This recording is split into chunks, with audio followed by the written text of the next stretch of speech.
I guess let's stay with our regular old agenda of what's good, what's been going on, what have you learned? Let's take that positive side of everything right now. I know. Let's start with Jen. Okay. Yeah, I just fed my toddler, so she's docile. All right. So, hey, I have my first mentee and he's off to a great start. And he wrote his first offer last night too. So lots of new exciting things. He just got his license and he signed up with us 2 weeks ago. So it's great. And he's already got his first listing? Yeah, no, he submitted an offer for a Oh, year. Yeah, so you know he what? came in with some people that needed to get qualified and went right with Tony Abate, and we've gone from there. So, it's a competitive market, so it's going to be learning regardless, but he went through it and he's really the way he works with his clients, he's just really authentic and he is nervous, but he doesn't show it. So it's great. Awesome. Yeah. Well done. And Jen really graduated and then soon after became a mentor because she really grasped hold of it and she's doing super, super well now. And she had a great mentor. Yes. Yep. We're talking about you. There she is on my screen. Shout out to Kim Dooley. Absolutely. Good job. I like it. Who else has got some great news to share? Hey, Darwin, check the chat. Oh.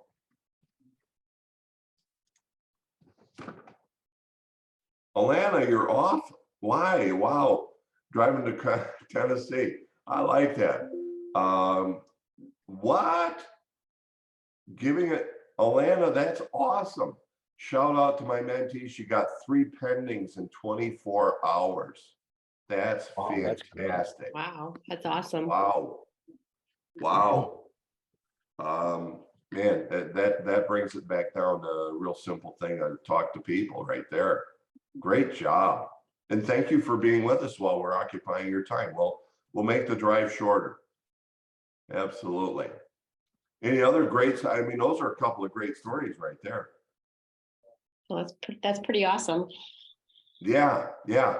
And it's, I'll tell you, I want to have this become more and more of the norm. And I think a big part of it is we've got to do everything that we can to get into what's going on between our ears and change what everybody believes is possible. Because the one thing, let me share with you about my trip because it was great for me personally and professionally. So outside of this, but listen, prednisone is good stuff. So personally and professionally, it was my oldest son. He was getting recognized for being a top producer. Don't ask me totally what he does. I couldn't really tell you, even though he explained it to me. I don't understand. But somewhere along the line, he was top producer. It is a executive search company, job placement. And this is a international company. So there are people from Canada, United States, gosh, there was London, Ireland, you know, the UK, they were from everywhere. And it was interesting as they were recognizing all of these individuals, and I'm talking to people that are making 500, 600,000. One of them was $1 million, and not their production, what they earned. And as I'm looking at this, I'm going, he does that? She does that? It was really interesting. And it brought it back to something that I learned from Floyd Whitman years ago. There's nothing special about special people. It's what they do that makes them special. Right? So I also get the opportunity to talk to my son and go, so what did you do with these guys? And he gave me a lot of feedback. And then there were all the people that he'd had a hand in developing them. And I said, so, Bon, what do you guys do? And it was really simple. They're on the phone 3 to 4 hours a day. And that is what they call their metrics. They know what they need to meet to make the level of income that they want to make. And of course, the interesting part is there was the company metrics and then their own personal metrics. So for them, it was, we need to do X amount of interviews. Now, whatever that takes to set those interviews every week, that's what they do. So they make sure that they get the number of interviews, because they know if they get the number of interviews, they'll have the placements that will earn them the income that they want. So these are the metrics that they were talking about. Well, in the end, it was really interesting because two of the people, separate conversations, said that, you know, one of the biggest things that made a difference for me? I said, what's that? Your son sent me a meme. And it was of a telephone. And it said, pick me up. I make you money. And it was at that point that I realized what they're doing is no different from what we're doing or what we should be doing. It just brought back my little mantra of go talk to people. And so what I want you all to be aware of, and we've got managers and mentors on here, I really see myself stepping up and us loving people more to get them into the point to where they're either in or they're out. Because here's the thing, they're doing a goal projector. And if you're not familiar with that, make sure that you get familiar with it, because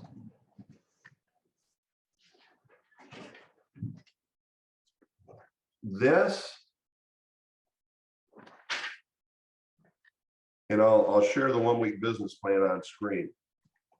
But this in the 1 week business plan, they've determined for their income what their activity needs to be.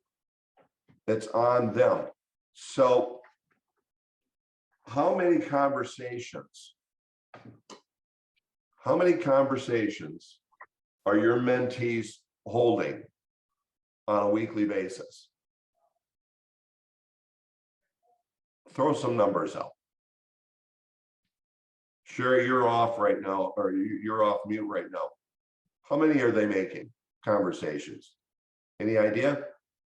Not sure. Mine just started, so I'm Okay, not just sure. getting started on yours?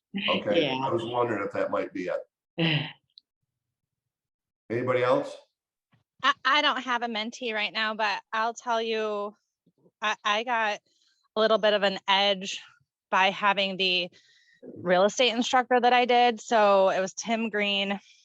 And he told me that if you want to be a 6-figure agent, you need to get in front of 10 people a day, which was a little bit difficult because that was illegal when I started.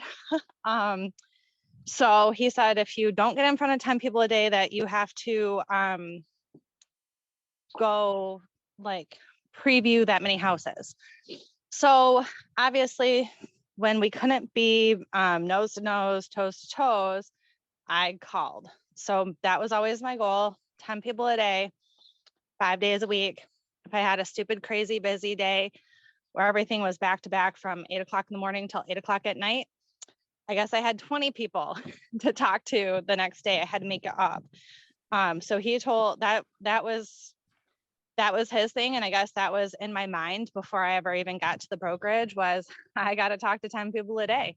And if I don't, then I guess I need to go find some going shows and go through my houses and be involved in my business. I think that you just reiterated what I had brought to me with that much clarity, which was we need to tell the people the truth up front. You want to make it in this business? Here's what you have to do. And by the way, anybody attend the Powerhouse yesterday? Okay. One of the things that I know Alex and the coaches had you do was a video message that you could text, right? Talked to one of my mentees here right before we jumped on, Makiko, here in the Rochester office. She actually got a return call and an appointment from it. Right? So it's not always me picking up the phone and dialing. It may be me answering the phone because of some other stuff that I did. That's a conversation, but when they call us, it makes it a heck of a lot easier. So bottom line is we need to talk to 10 people every day.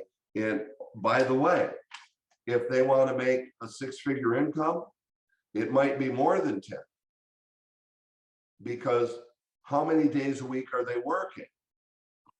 How many days a week are they prospecting? How good are they in regards to identifying the leads? How good are they at converting the leads? So somebody in the beginning, I think realistically, it's going to be more than 50 for most of them. But on average, 50 will set one appointment. Okay. But here's that key. I think if they're doing things right, they're printing this out. And it comes down to, it says the number of minutes to schedule on your calendar every work day. Really simplified.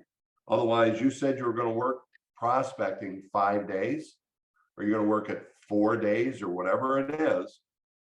This case, this gal to generate $57,500 in income, working 5 days a week. She's only working 48 weeks.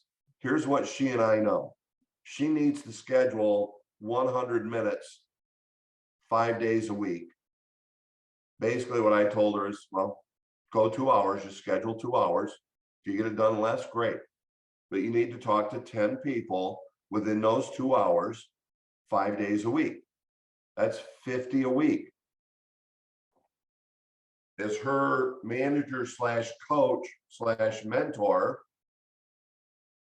what do? How'd you do with your 10 calls? Did you get them? Fell short? So what are you doing tomorrow? And it's just what Nicole was talking about.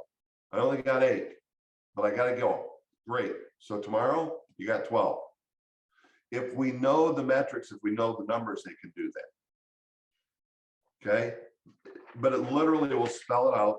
You know, will transfer right over to the 1-week business plan. One thing I want you guys to all know, because this is another place where they're falling short at, they should be getting 5 to 6 contacts per hour. So one of the little things that are off on the 1-week business plans, people are saying that they're doing 6 hours and they're getting 6 contacts, conversations. So either they're not counting their conversations the way they should have. I found that with one of mine today. She said, well, I only talked to 3 people. I said, 3 people in 2 hours? She said, well, I mean, you know, the good conversations. I said, well, what were the others? She said, well, it was just, no, I'm not interested. You know, they were very short. They cut me off quickly. I said, but you talked to somebody about real estate. She said, yeah, that's a conversation. We have to go all the way through those to get 3 good ones to where we can get a lead. But she wasn't counting those. So, you know, we want to get to them as to really what counts. So that was some of the important stuff that really I just learned over the weekend. And I think I really want all of us at this point to go, look, how serious are you about real estate? Here was your plan. If you continue on the same route that you're on, how much money are you going to make? And I will share with you, I just had a conversation Tuesday with one of my agents. And I gave him a long time because he kind of got neglected in the beginning. But my conversation with him yesterday was, it was good, it was motivational. And in the end, as I put it, I said, I've got to love you enough. We're at a point where your little windows of improvements isn't doing it, because there's one thing that you're not doing. What is it? Talking to people. I said, how serious are you about making your 50,000? Oh, that'd be nice. I said, then what do you really want to make? Well, 50. I said, you'd be happy with 20, wouldn't you? He said, yeah. He said, look, I'd be okay with 20, but you're not even going to make 20, are you? I mean, it was a very fierce conversation. In the end, one of three things are going to happen. You're going to do it, you're going to put it into holding, or you're going to go somewhere else. And I had him sign it. Those are not easy conversations for me. But I've earned the right to have that conversation with him, which makes me feel more comfortable. Two, I've gotta care enough to face the reality, because when you keep coming in with 0, 0, 0, well, I did 10. Where from? Well, all at work. The same people he's already talked to. No, it's just not going to work. He's not going to become successful. Those conversations, I know Nicole's had some very frank conversations with her mentees, but when it comes to the point of, look, it's time to have an option here, that's when it's got to go to the manager and let them have that conversation. But you know, you can make the recommendations. You can. I think the hard part, Darwin, is that Go ahead, John. we kind of live in this try society. Yeah. Like, I'm going to give it a shot. I'm going to try this. And it's not a do or do not, right? Right. So sometimes you gotta pull out that verbiage from Master Yoda and just say there is no try, there's only do or do not. Do you want to do it or don't you? That's it. And that was, I think that was probably the big revelation that I came out from hanging out with my son and all his coworkers this past weekend. They just do it. In the company mindset is, you're not. So you either meet the metrics or you can't work here anymore. And may the 4th be with you. That's it. And also with you. Great segue. Great segue.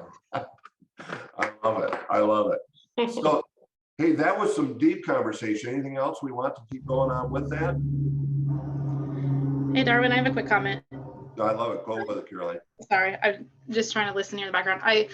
So in establishing numbers and, you know, how many conversations a day and that sort of thing, I think it's important for us to also remember as mentors that a lot of these, you know, mentees that we have, a lot of people that are getting into the business have never done this before. They've never cold called. They've never had to.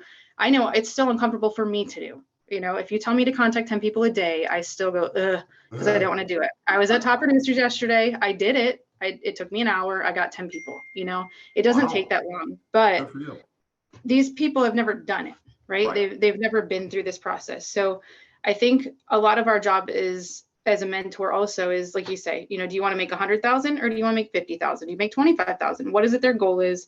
And make those contacts realistic, because not everybody is going to kill it and do 10 a day.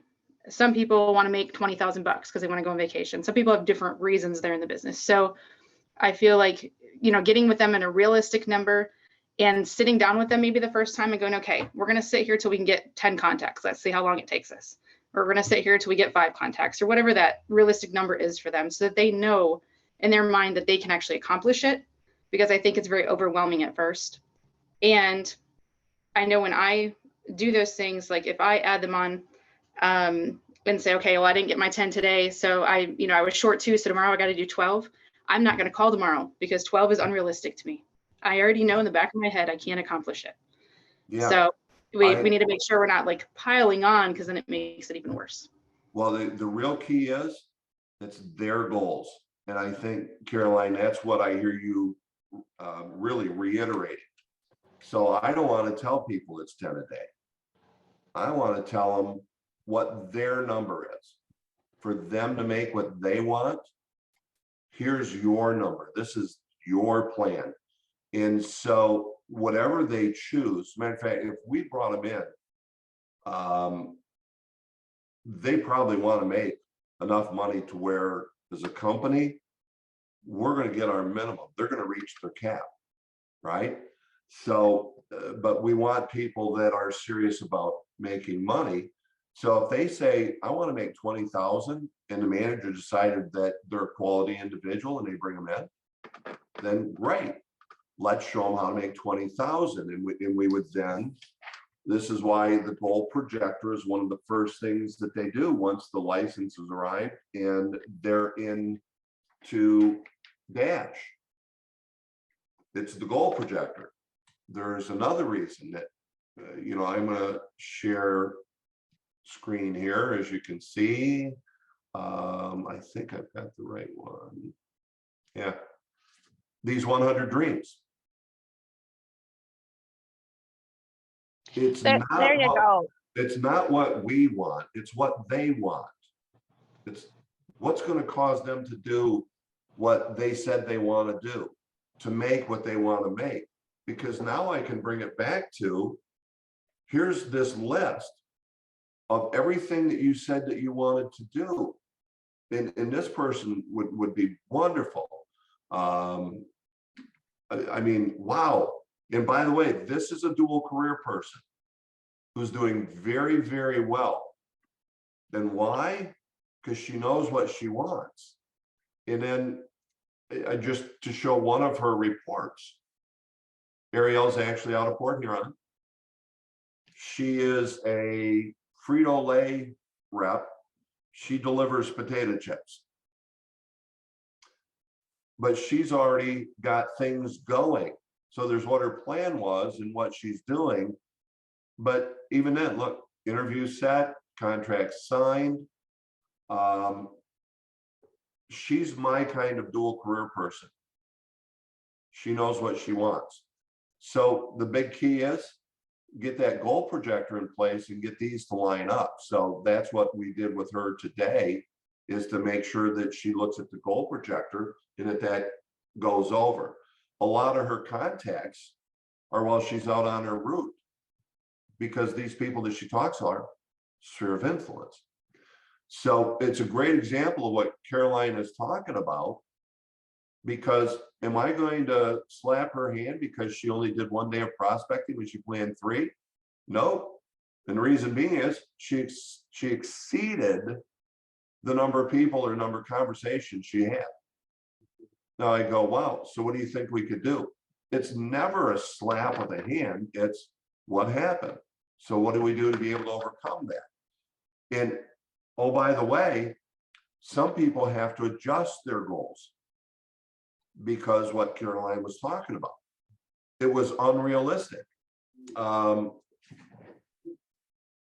Give you that example.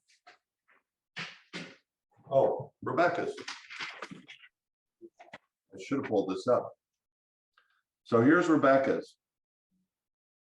And Rebecca's here with me, and she started out. And when we got done, she looked at the number of contacts. This is exactly what you were talking about, Caroline. She looked at the number of contacts and she said, oh, I can't do that. I said, well, what if we adjust some of the other numbers? What would it do? Well, in the end, she's got it down to where she dropped her goal to 57.5. She dropped it to where she believes that she can talk to 50 people, set 1 appointment. But she also went from working 50 weeks to 48 weeks. And it was 10 of which she feels very, very comfortable with. So yes, bottom line, talk with them, make sure that they've got realistic goals. Don't discourage them from a high number. Because I've got another one that she was going to go for 70 in 1 week. How many do you think she got?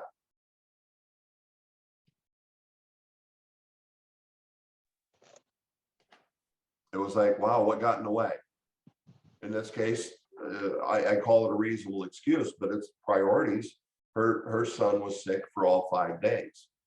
From a coaching perspective, I said, let me ask you, and I do it this way. I said, let me ask you, now you had a real job, an employer, what would you have done? She said, I'd have taken the time off. I said, then great. Then you're great. By the way, Valerie, that was Kelly I was talking about. I said, then you're all set. So it wasn't scold her.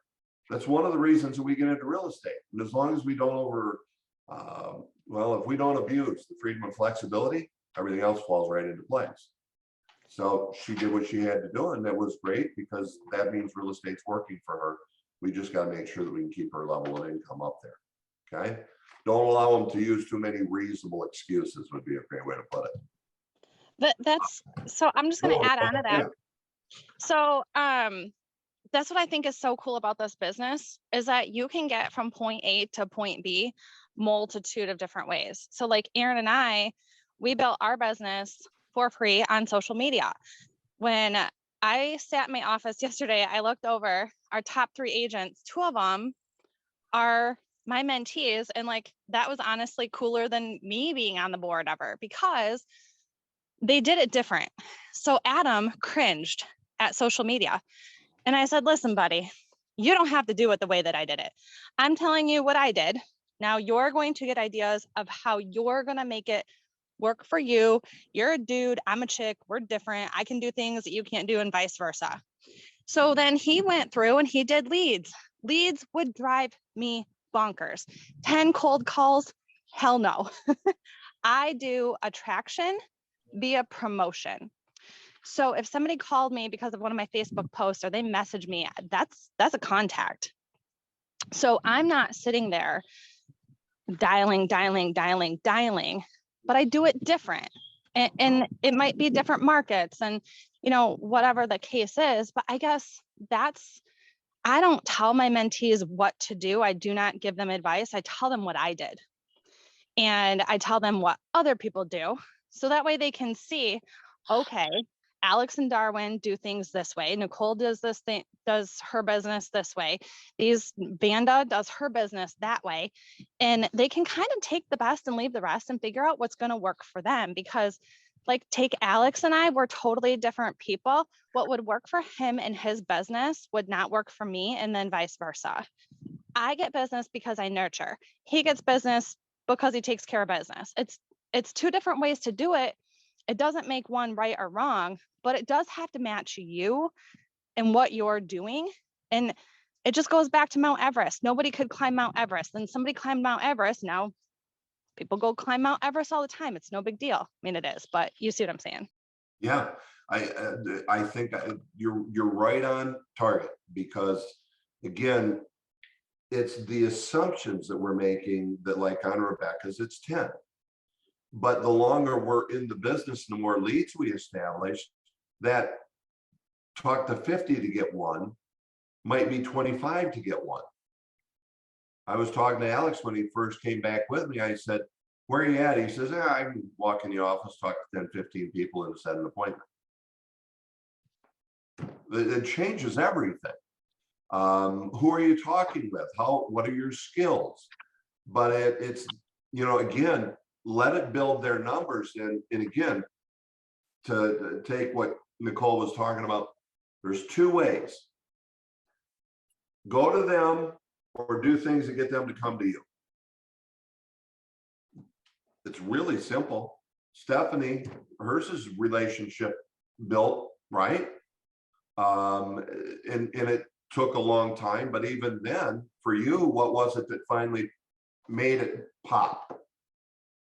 So for me, it was always in my head. I felt like I was trying to sell somebody something, sell them me. And really, I think we just need to help them learn how to be themselves. You just need to be you, because they're going to see you and how you are in your inflections and everything. And you need to be you. And we're all different. Nicole is different than Alex. I'm definitely different than Alex. I'm different than Nicole. But they need to figure out how to be themselves and talk to people. All I do is talk to people. All my business comes from my sphere. And my phone calls are, hey, what's going on? What's new? How did surgery go? Whatever. It's just what's new? What's going on? Just checking in. I check in. That's all I do. And occasionally, and I'll talk about, oh my gosh, business is so busy. I love it. And that's what I say. My real estate talk is different, but it was getting out of their head. So they're thinking, I don't know what to say. I don't know what to do. I don't know how to call and ask for business.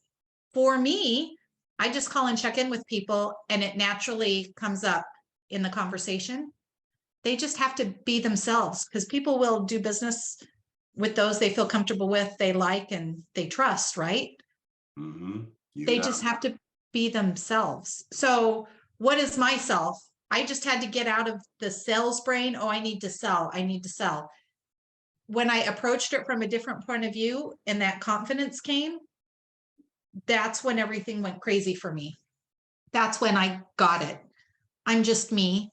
And I just talk to people. That's all I do. Hey, Darwin, can I make a comment too?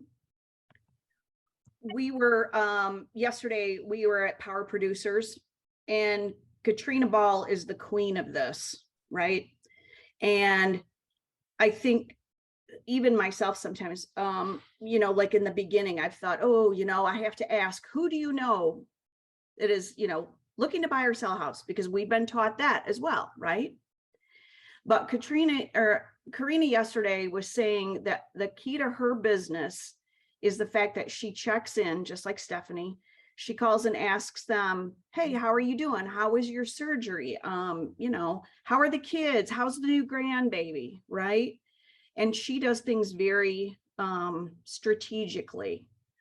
She buys flowers for all of the people that she has sold homes to this year at, a 6-month point.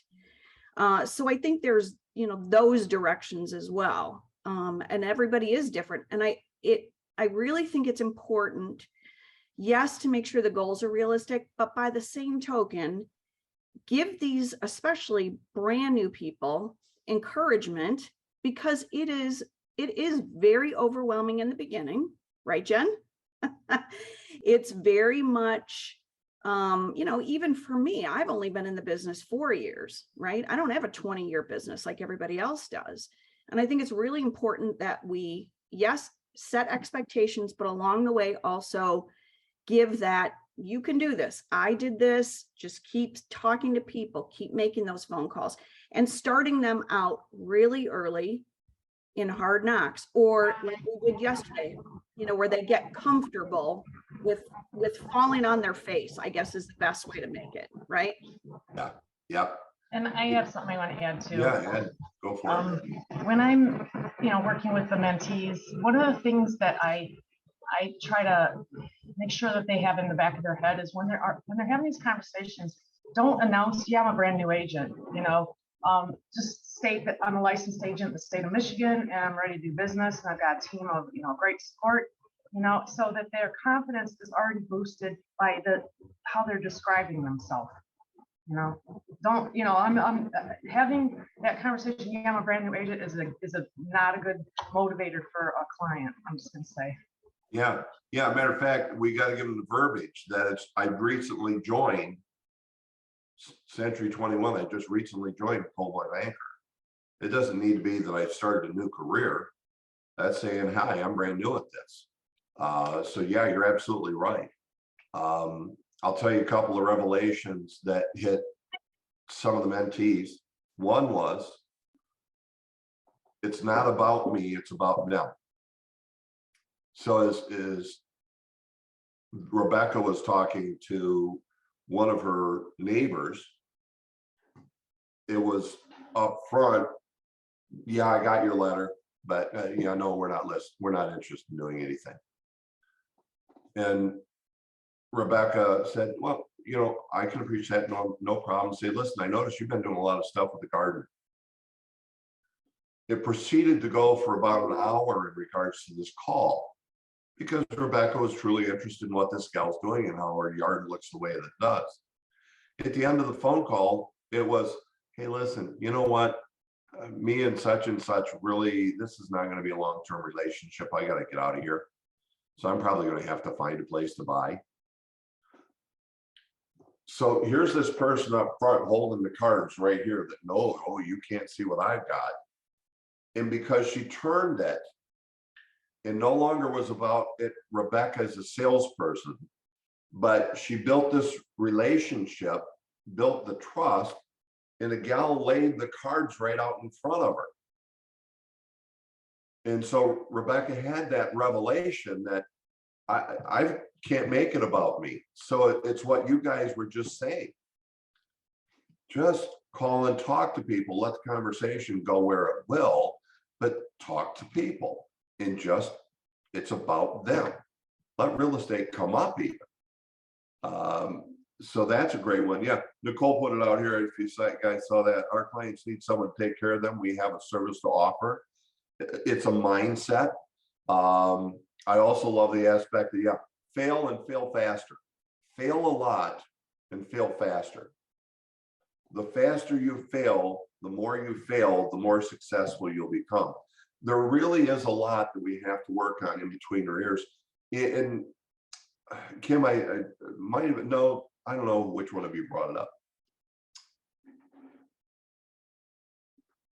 We need to show them how to do it. We need to know that, look, I don't know about you guys, it's not easy to pick up, right? Think of those that were at Powerhouse yesterday, making the first call, the second call, the third call. It gets easier as you go. I know how many calls you made, John, in the beginning of your career to for sale by owners. And I dare say it got to the point where it's just, you know, this is what I do. And he's great at it. But how long did it take to get there? So the more we can demonstrate and hold them accountable to it, and just say, look, what's the issue? What's going on in your head? Talk to me about what you got nervous about. Well, then let's work on it. When we can identify those things and walk them through it and demonstrate a call to the sphere of influence, have someone who's skilled demonstrate a call to for sale by owner, someone who's experienced to demonstrate a call to the expired, role play a lot. That's where we're going to get them comfortable. If at some point we've got to stand over them and watch them make the calls and hold them. Look, if you're not doing it, then what? And this is a thing, by the way, I let someone go a couple weeks back, and there was a reason for it. When I hired her in, I knew she was not going to make calls. She was not going to pick up the phone and be actively calling. I said, great, then what we need to do is figure out all the things that you're going to do that will get people to call and talk to you. Could you be okay with that? She said, yes. Well, look, 6 months goes by and she's done nothing. And then she's MIA in the office, no involvement in. And it was like, okay, we got to have a talk. And in the end, it was like, are you going to do this? No, you're not doing any of this. Then there's only one option. Well, two: go into holding or find someplace else to go work, because I can't have it here. I care enough to not let you do that. If somebody else will let you suffer and continue to pay money, it's on their shoulders. I don't want it on mine. So that's where we've got to have those kind of conversations. But I love all of you right in everything we've said today. That's what we do as managers, mentors, coaches. We've got to get into what's going on between our ears and make suggestions. Today, I threw out to the mentees what I call the 10-a-day program. Why? It was send out 10 postcards offering a free evaluation. For me, back when, that made it comfortable to me that I would pick up the telephone and go out and knock on the doors and say, hi, did you get my card? It doesn't matter. Here's what I'm doing. Would you be interested? Now, by the way, why would you want to know what the value of your home is? Have you had thought of selling? It would just walk right into it. I felt very comfortably because I could do it that way. I also threw out to them the absentee owners. Then it was well, what about getting phone numbers? Most of our mentees have access to Remind Pro Tax. They could do a search for Easy Street in Rochester. It'll pull up all the homes around Rochester, or on Easy Street in Rochester. And when they open each one up, they go to the bottom of it and it says, here's the owner's potential contact. And there's the phone numbers. Just discovered this on Tuesday, because I had to eliminate the excuse of, well, where do I get numbers at? Realized that, wait a minute, every time I've done one, there's often phone numbers associated with the property. Is it going to be the property? Nope. But are they going to end up talking to somebody? Prepare them for that too. Can you repeat that again? Remind what? Remind Pro Tax. So this is through RealComp. So Kim, I don't think you have it because you guys are at my Real Source and Transaction Desk. But if you can get access to it, does everybody else know what I mean by that? Okay, because I won't worry about demonstrating it then. But if you know Remind Pro Tax, it's the PRD with a whole lot more information in it. All right, and that's through RealComp. RealComp. All right, I know one person in our office that has access to that. So guess who we're gonna hit up tomorrow? That's it. Yep, I just hit that with a mentee up in Port Huron. I said, talk with Stacy and see if there's somebody that might have access to RealComp. All right, thank you. But Hey, yeah, Darwin, that's- one that's last a great one. quick Yeah, thought, because I got to get going here. We got a meeting, but somebody earlier brought up kind of the comparison of like climbing a mountain or Mount Everest or something like that. Yeah. And really, like for a new agent trying to break into this business is a little bit like climbing a mountain, right? So as a mentor or manager, you know, you can't expect somebody to climb a mountain by you just giving them the ropes and the carabiners and telling them, here's where you're going to go, here's your map, good luck, right? You have to climb that mountain with them. But Yeah. lastly, the thing to keep in mind is that you can't drag them up the mountain. They still have to do it. So I think that's kind of how we have to look at our mentees, is like they're climbing a mountain. Let's help them, but we can't force them to do it. That's right. Can't even drag them along. But what a great analogy. You're absolutely right. I've been saying, talking with these guys over this past weekend, I've been able to take a lot of people right up to the water. I've been able to stick their head in the water. Now it's up to them as to whether or not they drink or drown. And most of them choose to drown, oddly enough. But John, great analogy. Yeah, and that's that show them how, demonstrate each piece of it, either live or through a role play. You doing it live makes it real. And the more that we can put them into that's the environment, the better it gets. Because I still remember my first time when I was just a telemarketer, 18 years old. I'm selling country music tickets. Yeah, to a concert for the Fraternal Order of Police. Person sitting here, person sitting here. Darwin, that's the phone. This is what you do. Here's the script. You got any questions about it? I said, no. He says, great. Then listen, just watch and do what they do. Oh, crap. I do. It was, oh, crap. And I look, and they're both dialing the phone. And so dial the phone, read the script. Here's phone numbers. You know that one. It was a rotary phone. But anyway, it was really uncomfortable. And I did it for 3 weeks. It became a piece of cake. It was just so natural, so easy. But in that moment, I didn't have an option.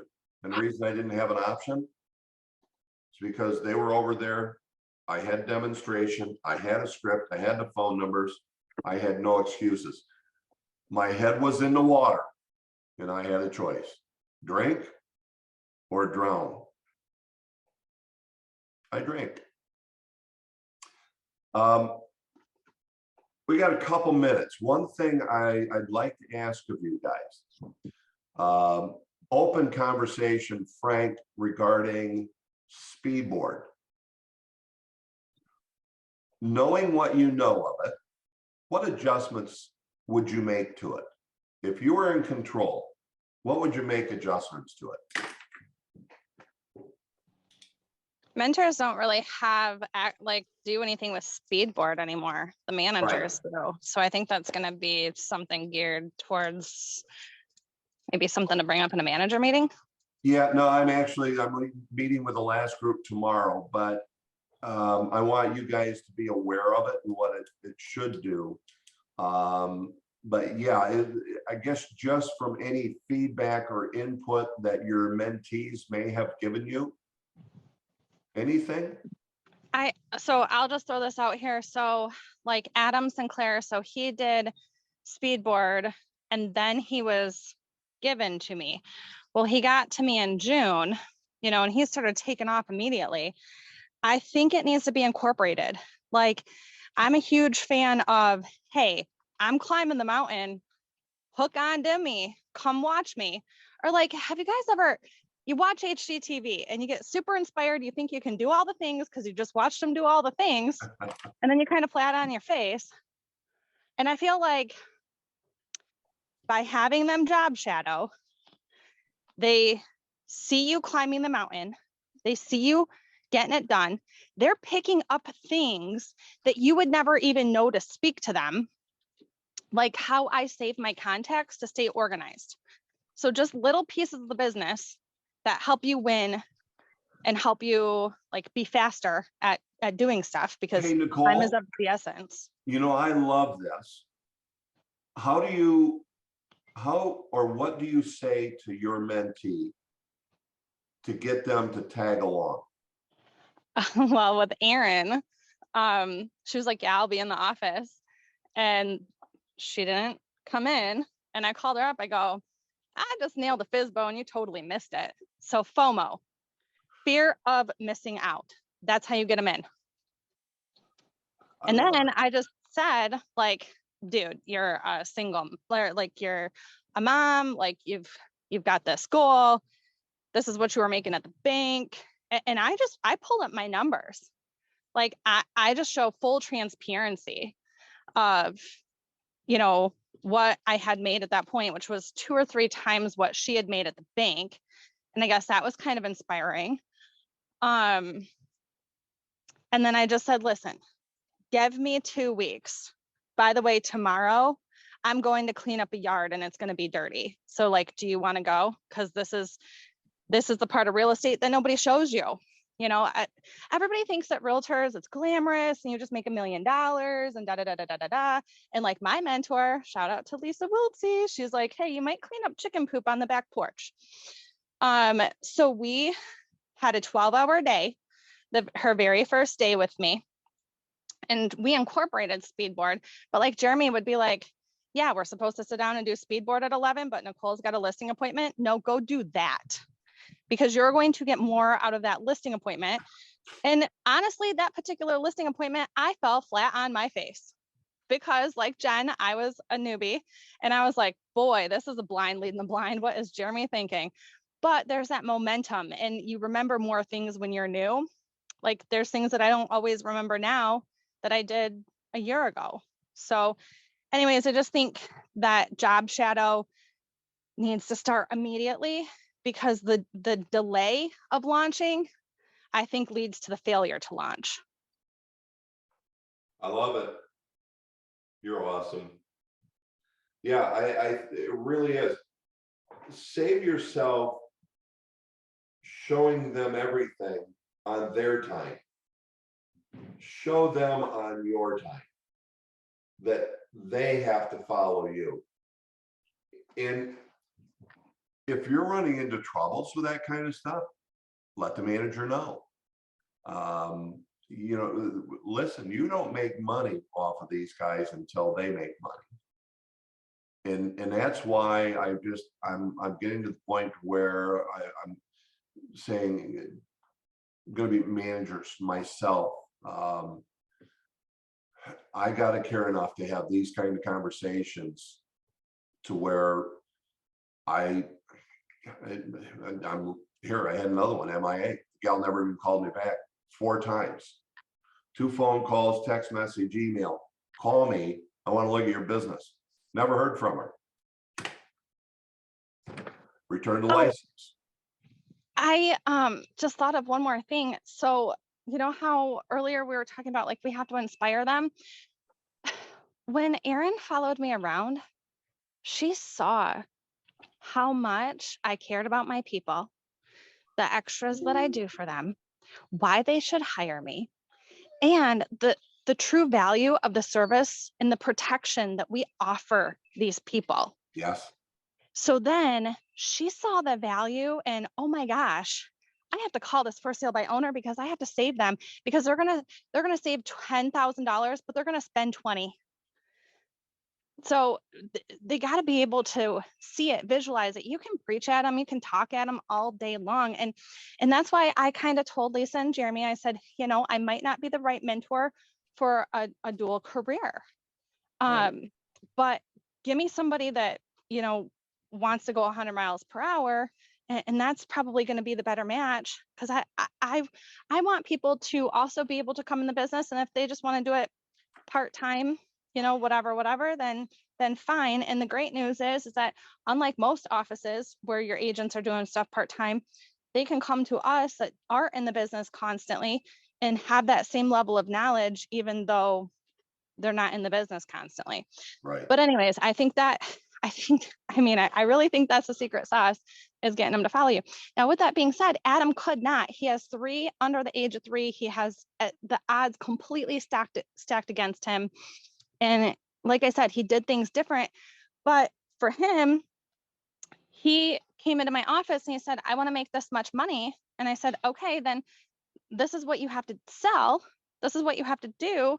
He's like, well, that's a lot. And I said, you know, this is what I did. And if I could do it, anybody could do it. So I know it's a big elephant. We just got to bite it a bite at a time. So let's break it down. What can we do? There's the and reduce the ridiculous. I had that with my Rebecca, and she says 18, that's a lot. I said, well, you realize that's only two a month. It's not even 2 a month. Gee, it's only 1.5 a month. I said, that's really not that much, is it? She says, no, I guess not.